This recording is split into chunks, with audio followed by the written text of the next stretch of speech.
And they were like, oh, great, I have a cousin in the construction industry. And I was like, no, we're not building a building. We're starting a church. Church is about the people. And they were like, okay, so I can't use the building box. And then they would say, well, what do you believe? And I said, well, we believe the Bible. We just open it up, and if it says something there that's clear, we believe that. And if something in there is kind of vague, then we show love over that issue. But most of all, we believe the Bible, we trust what it says, and we believe Jesus is who he says he is in the Bible.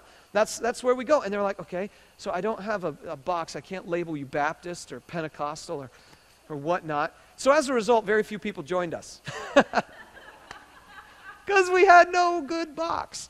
Now at least we have a box we're meeting in, so that's kind of nice. But here's the thing, okay? Here's the thing. Rituals and doctrines are guaranteed to divide people, but that's not all bad. It's not always bad because truth is divisive.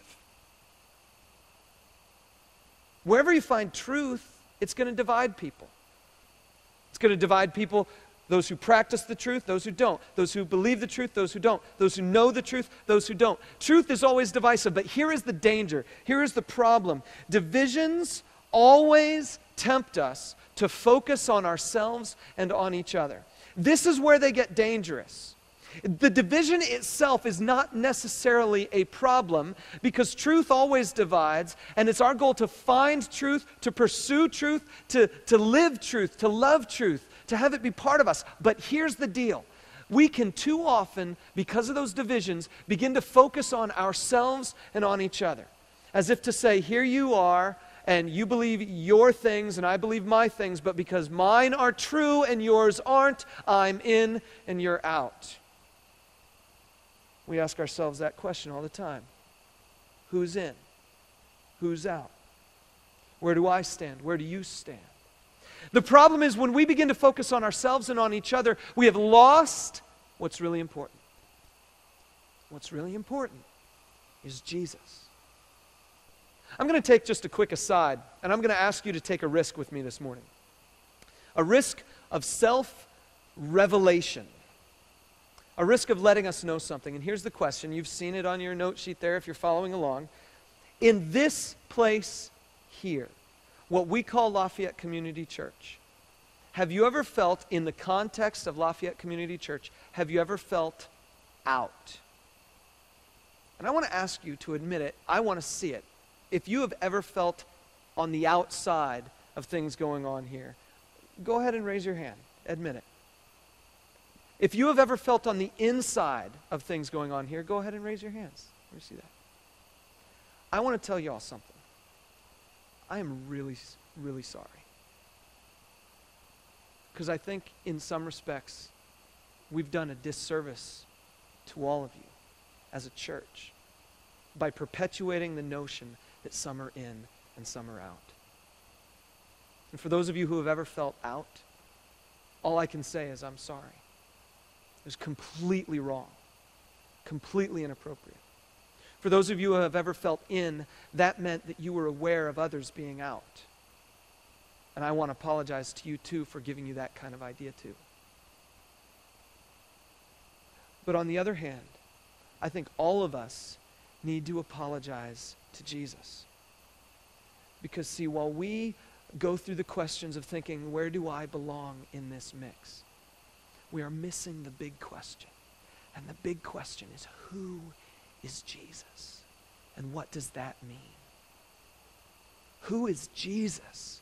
And what does that mean? Listen, I know the pain of being left out. I know the pain of being locked out. Just this morning, I don't know if you know, this morning we were locked out of this building until 9:30. We got here at 8:15. Some got here before that. I got here a little after that. And we were here sitting outside wondering, are we going to have church in the parking lot? Because I don't know how it happened, but somehow it happened that we got locked out here this morning. And sitting out there, I just kept thinking, this is terrible. And certain people in our group, I'm not going to name names, were going through their little anger thing of whether or not it was okay. I remember one person even asked the question, you know, in the Bible it says we're supposed to be slow to anger, but how long is that? Is an hour enough? Can I be angry now? Is it biblically justifiable? Another person said, I've got righteous anger. And I'm like, okay, whatever. So here's the thing, though. I know what it's like to be locked out. I know what it's like to be left out. I know the pain. I know the hurt. The problem is it always makes us think about ourselves.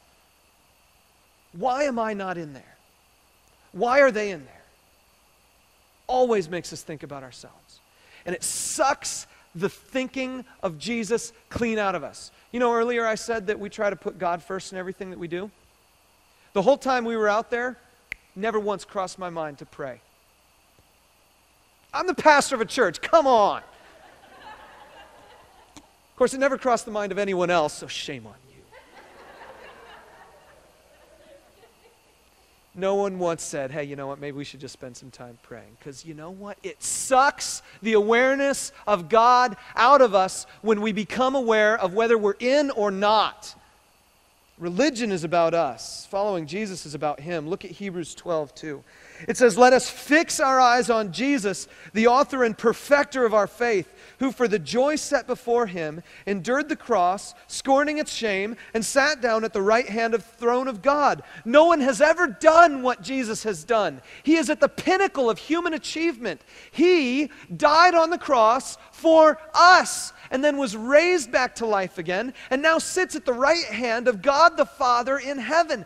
Jesus is everything. Let's fix our eyes on Him, it says, and just completely bypass, throw away all these other things that hinder us and distract us. Let's get back to what's really important. And so, I'm going to share with you 5 things that Jesus teaches us about Himself in this letter. It's all about Him. It's all about Him, and as we look at this little letter to the church in Philadelphia, we see 5 things that He tells us about Himself. First of all, the first thing that we recognize is that Jesus controls the door. See that line? He says right there, these are the words of Him who is holy and true, who holds the key of David. One time, speaking of being locked out, one time when I was a kid, I got locked in. I guess I was in middle school because I was home all by myself. My parents were gone, my sister was gone, it was just me. I was all by myself, and lo and behold, I had to make use of the facilities. We had a bathroom that had 2 little rooms in it. One room was for the sink, and the other room was for the bath and the commode, and then there was a door leading outside so that that area could kind of be like a mud room, I guess, so that we could, you know, come in and out from outside that way and not drag mud all over the carpet and whatnot.